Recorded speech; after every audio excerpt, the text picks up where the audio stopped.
அன்பு நேயர்களே வணக்கம். இந்த பிரபஞ்சம் இருக்குது இல்லையா, இது நமக்கு எத்தனையோ விஷயங்களை சொல்லித்தருது. அதாவது விழிப்போடு இருக்க வேண்டும்.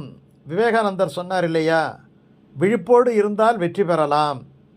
நம்ம இப்போ ஜோதிடத்தை பார்த்து நம்முடைய எதிர்காலத்தை தெரிந்து கொள்ள வேண்டும் அப்படின்ட்டு முயற்சி பண்ணுறோம். ஆனால் இயற்கையிலேயே நமக்கு சில விஷயங்களை முன்கூட்டியே அந்த இயற்கை நமக்கு துல்லியமாக தெரிவிக்குது. இந்த காரியம் நடக்குமா நடக்காதா என்பதையெல்லாம் ஏதோ ஒரு வகையிலே நமக்கு இந்த பிரபஞ்சமானது தெரிவித்து கொண்டு தான் இருக்கிறது. அதை தான் நம்ம சகுனம் அப்படின்னு சொல்கிறோம். இந்த சகுனம் அப்படின்னா அது கெட்டதாக தான் இருக்கணும் அப்படிங்கிற மாதிரி நம்ம நினச்சிக்கிறோம். அப்படியெல்லாம் ஒன்றும் அவசியம் கிடையாது. சகுனம் என்பது நல்லது கெட்டது ரெண்டையுமே சுட்டி காட்டும். அது ஒரு நிகழ்ச்சியாக இருக்கலாம், இல்லை ஒரு காட்சியாக இருக்கலாம், அல்லது ஒரு ஒலி குறிப்பாக எங்கேருந்து வரக்கூடிய ஒரு சவுண்டு, ஒரு வார்த்தை அப்படி இருக்கலாம்.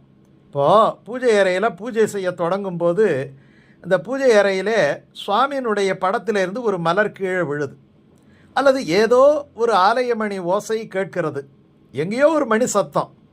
அப்போ அந்த காரியம் நமக்கு சுபமாக நடக்கும் அப்படிங்கிறதுக்கான ஒரு குறியீடு. இது தானாக நிகழ்றதாக இருக்கணும். 8 மணிக்கு நீ மணி அடி நான் நினைப்பேன் அப்படியெல்லாம் இருக்கக்கூடாது. அதே மாதிரி நம்ம எல்லா விஷயத்துக்கும் சகுனம் கட்டாயமாக இருக்கும் அப்படின்ட்டு சொல்ல முடியாது. அந்த காலத்தில் பார்த்திங்கன்னா சகுனங்கள் எதை குறிக்கின்றன அப்படிங்கிறத தெரிவிப்பதற்கு அதில் நிபுணர்களெல்லாம் இருந்தார்கள். ராமாயணத்தில் ஒரு காட்சி, ராமன் சீதை திருமணம் முடிந்து விட்டது. தசரத மன்னனுக்கு ரொம்ப மகிழ்ச்சி. அவன் மணமக்களை அழைத்து கொண்டு அவன் அயோத்திக்கு திரும்புகின்றான். அப்பொழுது ஒரு சகுனம், மயில் முதலிய பறவைகள் எல்லாம் வலப்பக்கமாக வந்தன, காகம் முதலிய பறவைகளெல்லாம் இடப்பக்கம் வந்தன. இப்போது தசரதனுக்கு என்னமோ மனதில் ஒரு கலக்கம். இது சகுனத்தில் இப்படி ஒரு விஷயம் வரும், ஏதோ ஒன்று நடக்க போகுதுங்கிற மாதிரியும் தோணும். அதை பார்த்த உடனே தன்னுடன் வந்திருந்த அந்த நிபுணர்களை எல்லாம் அவன் அழைத்து கேட்கின்றான். அப்போ அவங்க சொல்கிறாங்க, மன்னா, நிச்சயமாக ஒரு தடை வரும், ஒரு இடையூறு வரும். ஆனால் அந்த இடையூறு உடனே நீங்கிவிடும். புள்ளின் குறி தேர்வான் இன்றே வரும் இடையூறு அது நன்றாய்விடும். இது கம்பனுடைய பாடல் வரி. புள்ளின் குறி தேர்வானன்னா இந்த பறவைகளெல்லாம் எப்படி சப்திக்கின்றன, அது ரொம்ப அழகாக சொன்னாங்க இல்லையா. ஒரு சுனாமி வர்றது முன்கூட்டியே சில விலங்குகளுக்கு தெரியுது, புயல் வரப்போது முன்கூட்டியே தெரியுது, பூகம்பம் வரப்போகிறது முன்கூட்டியே தெரியுது. அதற்கு புள்ளின் குறி தேர்வான் நம்மக்கிட்ட எப்படிப்பட்ட சாஸ்திரங்களெல்லாம் இருந்திருக்கு பாருங்கள். அப்போ பறவைகள் சம்பந்தப்பட்ட சகுனத்தில் நிபுணத்துவம் பெற்றவன். சொன்னது போலவே பரசுராமர் வர்றாரு, அப்புறம் தசரதன் பயப்படுறான், அப்புறம் ராமர் வில்ல வாங்கி ஜெயிக்கிறாரு. இதெல்லாம் நடக்குது. இந்த சகுனம் என்பது நம்ம நாட்டில் மட்டும் இல்லைங்க, உலகத்தில் இருக்கக்கூடிய எல்லா நாடுகளிலையும் சகுனம் பார்க்கறதுங்கிறது ஒரு வழக்கம் இருக்குது. அது விஞ்ஞானத்திற்கும் தர்க்கத்துக்கும் அப்பாற்பட்ட நம்பிக்கை. சயின்டிஃபிக்காக அதை ப்ரூவ் பண்ண முடியாது. ஏன் இந்த பழைய இலக்கியங்கள், சிலப்பதிகாரம் எடுத்துக்கோங்க, சீவக சிந்தாமணி எடுத்துக்கோங்க, ராமாயணம், மகாபாரதம், ஏன் நாட்டுப்புற இலக்கியம், இது எல்லாத்துலேயும் இந்த நிமித்தம், இந்த சகுனம் அப்படிங்கிறது இருந்திருக்கு. நம்ம எதிர்பார்க்கும் செயல், முடிவு, இயற்கையாக நடக்கக்கூடிய ஒரு நிகழ்ச்சி, இதுக்கெல்லாம் ஒரு கனெக்டிவிட்டி, ஒரு தொடர்பு இருப்பதாக நினைக்க தொடங்கிய காலகட்டத்தில் இந்த நிமித்தங்களெல்லாம் சிறப்பிடம் பெற்றிருக்கலாம்.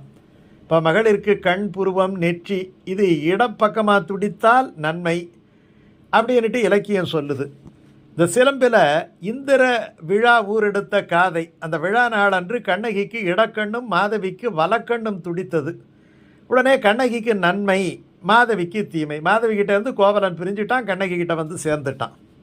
இதே மாதிரி கோவலனுக்கு சில விஷயங்களெல்லாம் நடக்குது. உடனே அவனுடைய முடிவு ஒரு சூசகமாக தெரியுது. என்னுடைய வாழ்வில் நடந்த ஒரு நிகழ்ச்சியை சொல்கிறேனே. 1983ஆம் வருஷம் நான் பூஜை பண்ணிக்கிட்டு இருந்தேன். ஒரு படத்தில் இருந்து பூ கீழே விழுந்து அங்கே இருக்கிற விளக்கு மேலே பட்டு விளக்கு அணைஞ்சிடுச்சு. நான் சாதாரணமாக தான் நினச்சேன். அப்போது நான் இந்த மோட்டார் பைக் ஓட்டுறதுக்காக ஒரு நண்பரோட, அவர் அழைச்சிட்டு போய் மோட்டார் பைக் ஓட்ட சொல்லி தருவார், அவர் கூட நான் போனேன். ஒரு 10 நிமிஷம் கூட ஆகலை, ஒரு பேருந்து வண்டி அந்த மோட்டார் பைக் மேலே மோதிச்சு. பேருந்துக்கு கீழே மோட்டார் பைக் போயிடுச்சு. எப்படியோ தெரியல, அது உருக்குலைந்து போயிடுச்சு. ஆனால் நாங்கள் எந்த விதமான ஒரு பெரிய காயமும் இல்லாமல் ஒரு அதிர்ச்சி மட்டும்தான் இருந்தது, தப்பிச்சுக்கிட்டோம். அதேமாதிரி ஒரு 10 வருஷம் கழித்து என்னுடைய தாயார் என்னுடைய வீட்டிலே மாட்டப்பட்டிருந்த ஒரு சுவர் கடிகாரத்தை என்ன காரணத்தினாலும் அன்றைக்கி அவங்க இறக்கி அதை சுத்தப்படுத்தி மேலே வைக்கும்போது தவறி விழுந்து அது உடைந்து விட்டது. அது என்னமோ அவங்களுக்கு ஒரு உறுத்தலாகவே இருந்தது. அதை ஒரு மாதம் 2 மாதத்திலேயே அவர்கள் காலமாகி விட்டார்கள். இது இந்த சகுனத்தினுடைய இம்பேக்ட் அப்படின்னு சொல்லலாம். நம்ம இப்போ திருமணத்திற்காக ஒரு பெண்ணை பார்க்க போகிறோம். இந்த சம்பந்தத்தை பேசி முடிக்கிறதா இல்லையா அப்படின்ட்டு ஒரு குழப்பமாக இருக்குது. அப்போ எங்கேயோ இருந்து யாரோ யாருக்கோ சொல்கிறாங்க, அதெல்லாம் பேஷா செய்யலாம் அப்படின்ட்டு யாரோ யாருக்கோ எதுக்கோ சொல்கிறாங்க. அது நம்ம காதில் விழுது. இப்போது இது ஒரு சகுனம், இது தெய்வ அனுமதி அப்படின்ட்டு எடுத்துக்கொண்டு மேற்கொண்டு தொடரலாம். ஆனால் இது இயல்பாக இருக்க வேண்டும். ராமாயணம் சொல்லும் ஒரு காட்சி, தாமோதர தீட்சிதர் அவர் ஒரு விஷயத்தை பற்றி சொல்கிறார். ஒரு அம்மாள் புதிதாக வீடு கட்டி கிரகப்பேசம் செய்வதற்காக நாள் குறித்தார்கள். இப்போ தங்கள் வீட்டு வேலைக்கார பெண்ணிடம் முதல் நாளே அந்த வீட்டை துடைத்து கோலம் போட்டு கதவை மூடிக்கொண்டிரு, நாளை காலையில் விடிய காலையில் நுழைஞ்ச உடனே வீட்டில் யாருன்னுட்டு நான் கேட்பேன், நான் லட்சுமியை அப்படின்ட்டு நீ பதில் சொல்லணும்.